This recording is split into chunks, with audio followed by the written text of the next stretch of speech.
Now then, this works on a little plan. Let us consider the breakdown of a single kalpa. It consists of 4 yugas.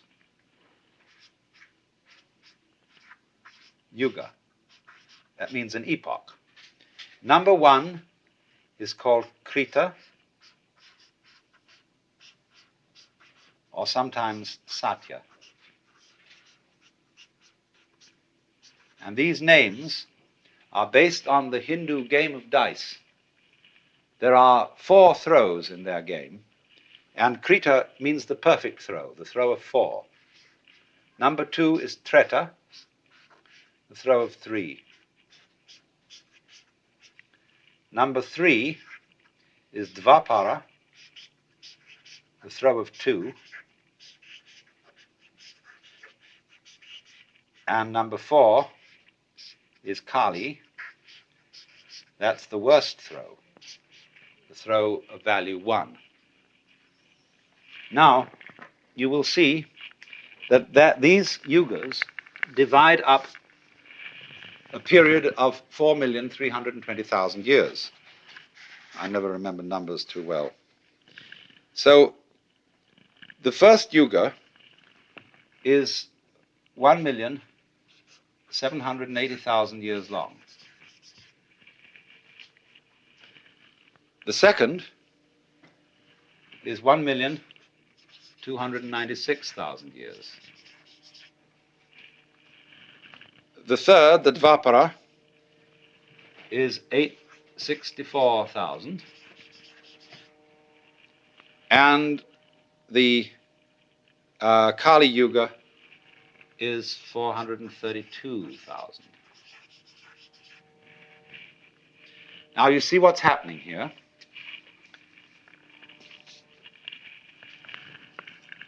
When the manifestation starts, it's as good as possible. Everything is just glorious. Because you know well that if you were dreaming anything you wanted to dream, you would start out by having the most luscious dreams imaginable. Now, when we get, you see, to the Treta Yuga, something is a little bit wrong. Krita is 4 square. Everything's perfect, like the symbol of the square is an ancient symbol of perfection. Treta is the triangle. Something's missing. There's a little bit of uncertainty, and danger now enters. By the time we get to Dvapara, the forces of light and darkness are equal. Duality, the pair. But when we get to Kali, the force of darkness overcomes. But now you see what happens is, if you take 1/3 of the Treta Yuga as being on the bad side, half of the Dvapara Yuga as being on the bad side, and all of the Kali Yuga, and you add those figures up, you will get the bad side occupying only 1/3 of the total time.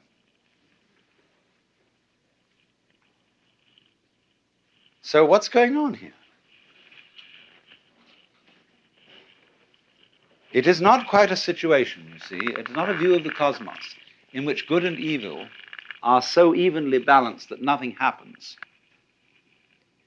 Evil is just troublesome enough to give good a run for its money. It's as the game that is being played here is playing order against chaos. But you've got to have some chaos in order to play the game of order against it. But if order wins, there's no further game. If chaos wins, there's no further game. If they're equally balanced, it's a stalemate. So what happens is this: chaos is always losing, but is never defeated. It's the good loser. And that is a game that is worth the candle. Let's take playing chess. If you get an opponent who can always defeat you, you stop playing with him. If you get an opponent whom you can always defeat, you stop playing with them. But so long as there is a certain uncertainty of outcome, and you win some of the time, then it's a good game. And this is simply a number symbolism, as I said again, not to be taken literally, of the way this thing works. So the mythology says that we are now in the Kali Yuga, which started a little before 3000 BC. So we've got a long way to go to the end of it if you've got to take this literally. But, of course, people have a way of always being in the Kali Yuga. We can go back to Egyptian inscriptions from 6000 BC, which saying is that the world is going hopelessly to the dogs. That's always been the complaint. But according to this mythology, there are you have to realize the Lord, the Brahman, in three aspects. One is Brahma, the creative principle. Two is Vishnu, the preserving principle. And three is Shiva, the destroying principle.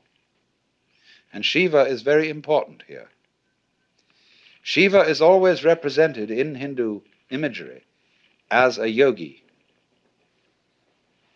He is the destroyer in the sense of being the liberator, the cracker of shells so that chickens can come forth, the breaker up of mothers so that their children can be unsmothered, the liberative destruction, the bonfire.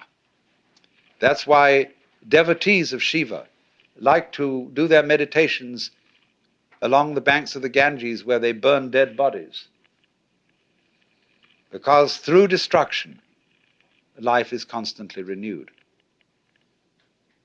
Shiva has a paramour, and her name is Kali, but that is a different word than this Kali. You mustn't confuse the two. And Kali is much worse than Shiva. She is black, and she has a long, long tongue, and her eye teeth are like fangs, but she's very beautiful otherwise. Has a lovely figure, but she's black. And in one hand, her right hand, she carries a scimitar, and in her left she carries a severed head hanging by the hair.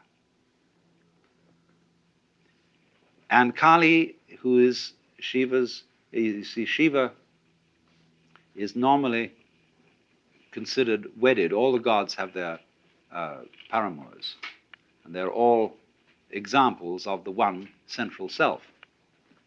She's called Parvati, but that's her bright aspect. But her dark aspect is Kali.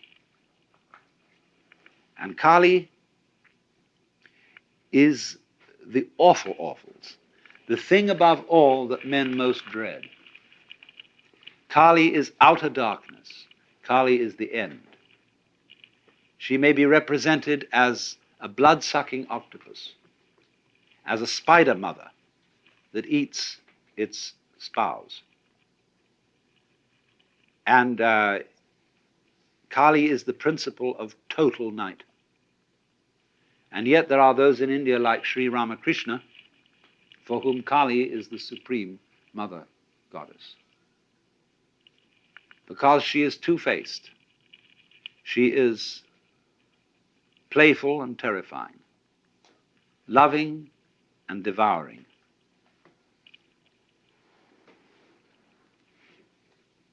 Destroyer and savior. And the cult of Kali has as its importance helping one to see the light principle in the very depths of darkness. I have some suggestions for meditation on Kali, which you can all practice very easily. You go to the aquarium, and you find out there the monsters of the deep that make you feel most uncomfortable, and you study them. So in this way, Kali is studied by her devotees. And if you meditate on those, this will be like putting manure on the soil. And out of all this apparently morbid and dismal thinking, bright things will begin to arise, because you will realize that what Kali is the most far-out act that the Supreme Self can put on. The symbol of complete alienation from itself. So what happens, you see, is this. In the process of the game of hide and seek, the Supreme Self tries to see how far out it can get. Just like children like to sit around and have a competition as to who can make the most hideous face. And so this gets worse and worse as the time cycle goes on, until at the end of the Kali Yuga, Shiva puts in an appearance, and he's all black and he has 10 arms, and he dances a dance called the Tandava. And in dancing the Tandava, the whole universe is destroyed in fire. But of course, as Shiva, having done this wreckage, turns around to leave the stage, you find that on the back of his head is the face of Brahma, the creator. And it starts again.